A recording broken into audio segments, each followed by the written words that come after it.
बॉलीवुड में नेपोटिज्म की भावना दिन ब दिन बढ़ती जा रही है। आज ये टैलेंट के बेसिस पे कोई एक्टर या एक्ट्रेस को नहीं चुनते, इन्हें कुछ और फेवर करना पड़ेगा।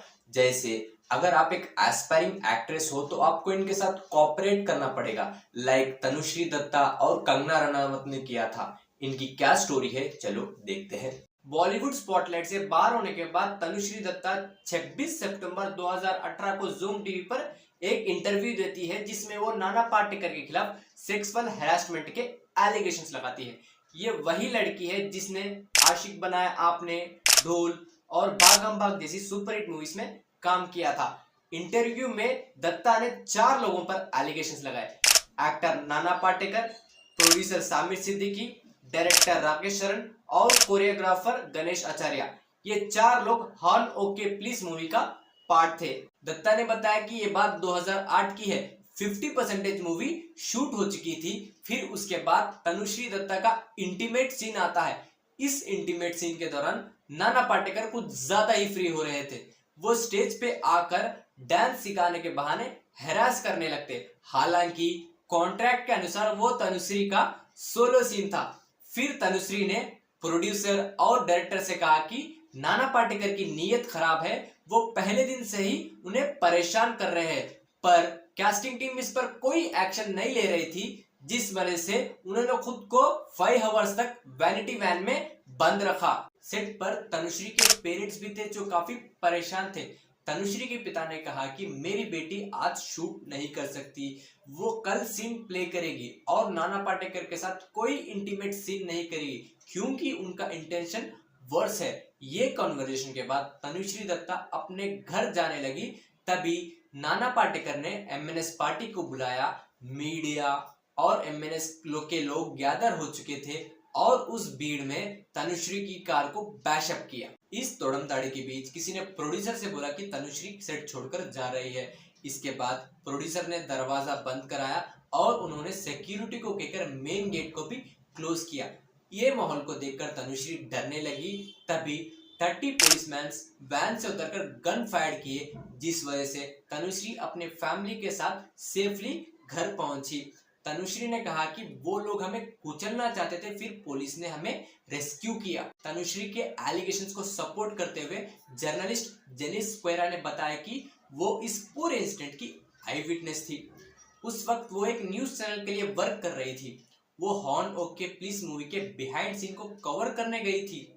उन्हें नाना पाटेकर और तनुश्री दत्ता का इंटरव्यू भी लेना था, पर जैसे ही वो स्टूडियो में एंटर करती है, वह सिचुएशन बहुत खराब थी। स्टूडियो में गर्मा गर्मी का माहौल था। फिर स्क्वेरा ने प्रोड्यूसर से पूछा कि शूटिंग क्यों रुकी हुई है। प्रोड्यूसर ने बताया कि हीरोइन कोऑपरेट नहीं कर रही है। थोड़ी देर बाद सॉन्ग शूट होने लगा।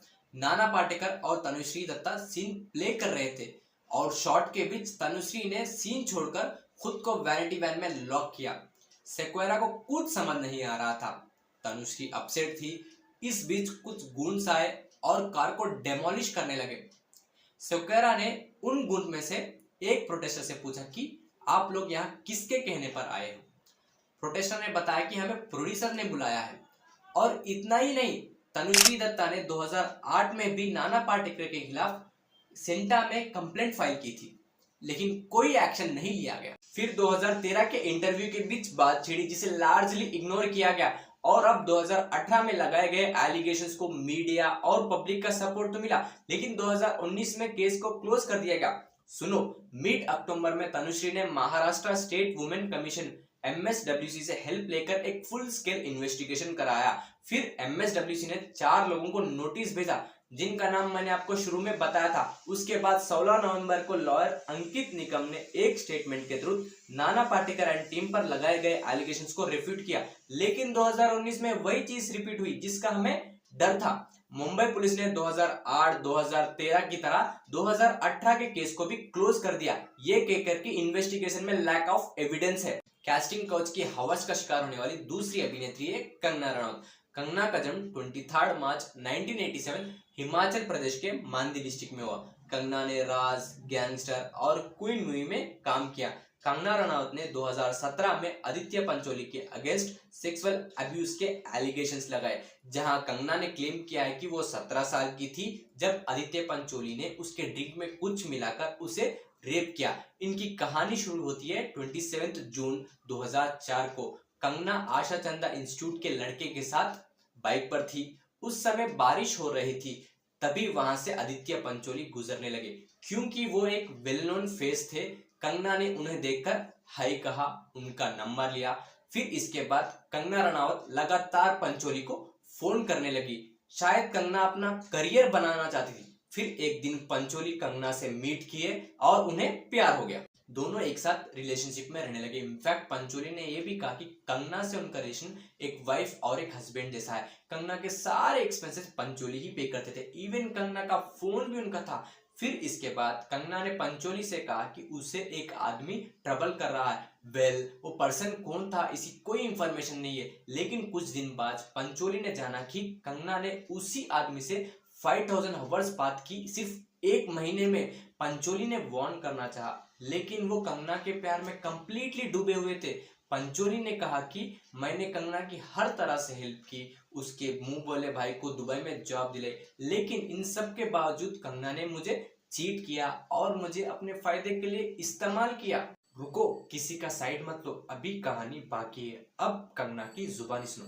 कंगना ने कहा कि वो आदित्य पंचोली को एक अच्छा आदमी समझती थी और उनपे ट्रस्ट करती थी। फिर एक दिन आया जब पंचोली ने कंगना को हाउस अरेस्ट पे रखा। उस वक्त वो शिकागो की फ्रेंड के साथ आशा चंदा हॉस्टल में रहती थी। पंचोली ने उन्हें हॉस्टल से निकाल कर एक अपार्टमेंट दिलाया, जहां उसकी फ्रेंड को आने नहीं दिया और उसे कई दिन तक हाउस अरेस्ट पे रखा। उसके बाद 2004 कंगना पंचोली के साथ एक पार्टी में गई। ड्रिंक करने के बाद डीजी फील करने लगी।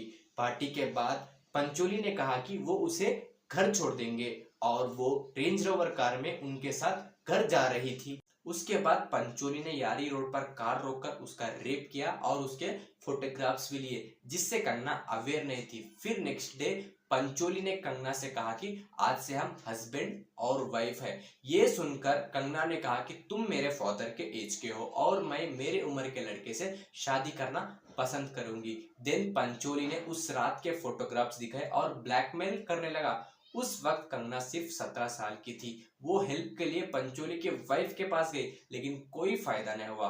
फिर फाइनली कंगना पुलिस के पास पहुंची, जहां पुलिस ने पंचोली को वार्न किया और कंगना को रिलीफ मिली।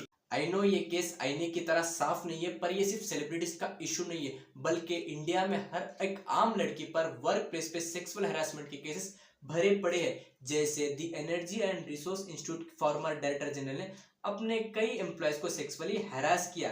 2015 को एक एनजीओ के एम्प्लॉय ने उसके अपने फीमेल कलीग को ही रेप किया।